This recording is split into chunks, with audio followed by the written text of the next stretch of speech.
అందరికీ నమస్కారం. నేను ఈరోజు మీకు లక్నో నుంచి ఫస్ట్ నైమిషారణ్యం వెళ్తున్నామని చెప్పని, ఆ నైమిషారణ్యంలో చూడవలసిన ప్రదేశాలు, వాటి విశిష్టత గురించి మీకు ఈ వీడియోలో చూపిస్తాను. తప్పకుండా మిస్ కాకుండా చివరి వరకు చూడండి. శ్రీచక్ర తీర్థం, వ్యాస మహర్షి ఆశ్రమం, హనుమాన్ గాడి, దదీచ్ కుండ్, రుద్రావత్ మహాదేవ్ ఆలయం, దేవదేవేశ్వర ఆలయం, సేతుబంద్ రామేశ్వర ఆలయం. మన భారతదేశం ఎన్నో పుణ్యక్షేత్రాలకు నిలయం. ఇక్కడ ప్రతి అడుగు పవిత్రం. ఎందరో దేవతలు తిరిగిన నేల మన భారత నేల. అటువంటి భారతదేశంలో ముక్కోటి దేవతలు యజ్ఞం చేసిన ప్రదేశం, అష్టాదశ పురాణాలు రచించిన ప్రదేశం, మొట్టమొదటిగా సత్యనారాయణ స్వామి వ్రత కథ చెప్పిన ప్రదేశం, 88,000 మహర్షులు తపస్సు చేసిన ప్రదేశం, వేదవ్యాసుడు మన వేదాలను 4 వేదాలుగా విభజించిన ప్రదేశం, మొట్టమొదట మహాభారత పారాయణం చేసిన ప్రదేశం, ఇంద్రుడి వజ్రాయుధం తయారు చేసిన ప్రదేశం, ఇంతటి ఎన్నో పుణ్యకార్యాలు జరిగిన ప్రదేశం కనుక దీనిని మన దేశంలో అన్నిటికన్నా పరమ పుణ్యక్షేత్రంగా పరిగణిస్తారు. మొదటగా శ్రీచక్ర తీర్థం. నైమిషారణ్యంలో ముఖ్యమైన ప్రదేశం శ్రీచక్రం. దీనినే చక్రతీర్థం అని కూడా అంటారు. శ్రీకృష్ణుడి ద్వాపరయుగం అంతం అయిపోయాక కలియుగ ప్రారంభంలో సౌనకాది మునులు బ్రహ్మ దగ్గరికి వెళ్ళి కలియుగ ప్రభావం లేని ప్రదేశాన్ని యజ్ఞ నిర్వహణకు చూపించమని అడుగుతారు. అప్పుడు బ్రహ్మ దర్భలతో ఒక చక్రాన్ని సృష్టించి అది ఎక్కడైతే ఆగి వెలుగుతుందో ఆ ప్రదేశంలో కలియుగ ప్రభావం ఉండదు అని బ్రహ్మ చెప్పాడు. అలా చక్రం వచ్చి ఈ నైమిషారణ్యంలో పెద్ద శబ్దం చేసి ఆగిపోతుంది. చక్రం అంచుని నైమి అని అంటారు. చక్రం అంచు తాకిన ప్రదేశం గనుక నైమిషం అని. ఇక చక్రం జనసంచారం లేని అటవీ ప్రాంతంలో పడుతుంది కనుక ఈ ప్రదేశాన్ని నైమిషారణ్యం అని పిలుస్తారు. ఎటువంటి జనసంచారం లేని ప్రదేశంలో యజ్ఞాలు ఎలా చేస్తాము అని మునులు అందరూ కలిసి శ్రీ మహావిష్ణువు దగ్గరికి వెళ్ళి జరిగినదంతా చెప్పారు. అప్పుడు విష్ణువు తన సుదర్శన చక్రంను ఈ భూమి మీద ఎక్కడ అయితే ఆగుతుందో అక్కడ యజ్ఞాలు చేసుకోమని చెప్పాడు. ఆ సుదర్శన చక్రం భూమండలం అంతా తిరిగి చివరికి ఈ నైమిషారణ్యంలోనే వచ్చి పడుతుంది. ఇక ఈ చక్రం పడిన ప్రదేశంలో అవి పాతాళంలోకి వెళ్ళి అక్కడ ఎంతో వేగంతో ఒక నీటి కుండ ఉద్భవిస్తుంది. ఈ నీటి ప్రవాహాన్ని పరాశక్తి ఆపుతుంది. అలా ఇక్కడ అమ్మవారు స్వయంభూలా ఉద్భవించారు. ఇక నైమిషారణ్యంలో లలితాదేవి అమ్మవారు ఉంటారు. ఇక్కడ లలితా అమ్మవారు లింగ రూపంలో దర్శనమిస్తారు. వ్యాస మహర్షి ఆశ్రమం. ఇంకా నైమిషారణ్యంలో వ్యాస మహర్షి ఆశ్రమం కూడా ఉంది. ఈ ప్రదేశంలోనే వ్యాస మహర్షి 18 పురాణాలను బోధించారు. నైమిషారణ్యంలో ప్రధానమైన రాజ్ఘట్ ఇక్కడే గోమతి నది ఒడ్డున ఉంటుంది. ఈ గోమతి నది ఒడ్డున స్నానం ఆచరించి సత్యనారాయణ స్వామి వ్రతం చేస్తారు. హనుమాన్ గాడి. రామ రావణ యుద్ధం జరుగుతున్నప్పుడు మహిరావణుడు రామలక్ష్మణులను ఈ ప్రదేశంలోనే పాతాళంలోకి తీసుకువెళ్తాడంట. వాళ్ళని విడిపించటానికి హనుమంతుడు సూక్ష్మ రూపం దాల్చి వాళ్ళని విడిపించి తన భుజాల మీద రామలక్ష్మణులను ఎక్కించుకొని బయటికి తీసుకువెళ్తారు. ఈ చిత్రాన్ని నేను ఈ వీడియోలో పొందుపరిచానండి, తప్పకుండా చూడండి. చాలా చాలా బాగుంది. దదీచి కుండ్. దదీచి కుండ్ నైమిషారణ్యానికి 12 కిలోమీటర్ల దూరంలో ఉన్న మిస్రీక్ అనే చిన్న గ్రామంలో ఉంది. ఈ గ్రామంలోనే దదీచి మహర్షి ఆశ్రమం ఉంటుంది. ఇక్కడే దదీచి మహర్షి తన ఎముకలతో దేవతల అందరికీ ఆయుధాలు తయారు చేశాడు. ఈ ఆశ్రమం పక్కనే దదీచి కుండ్ ఉంటుంది. ఈ దదీచి కుండ్ వెనకాల కొంచెం పెద్ద కథే ఉంది. పూర్వం ఈ భూమండలాన్ని బ్రహ్మకుమారుడు అయిన క్షిపుడు పరిపాలించేవాడు. అతనికి దదీచి మహర్షితో స్నేహం ఏర్పడింది. ఒకరోజు వీళ్ళిద్దరూ బ్రాహ్మణుడు గొప్పవాడా క్షత్రియుడు గొప్పవాడా అనే అంశంపై గొడవ పడుతూ ఉన్నారు. క్షిపుడు నేను శ్రీహరి అంశంతో జన్మించిన వాడిని అనే అహంకారంతో వాదనలాడుతూ ఉన్నాడు.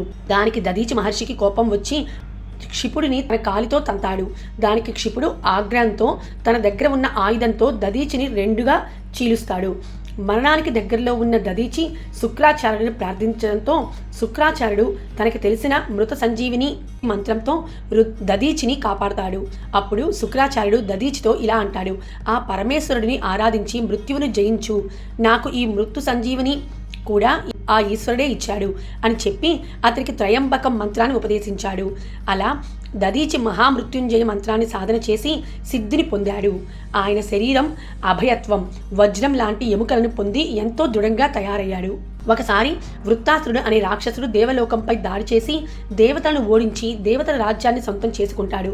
అప్పుడు దేవతలందరూ శ్రీ మహావిష్ణువు దగ్గరికి వెళ్ళగా వృత్తాసురుడిని అంతం చేసేది దదీచి మహర్షి ఎముకల నుంచి చేసిన ఆయుధాలతోనే అని శ్రీ మహావిష్ణువు చెప్తాడు.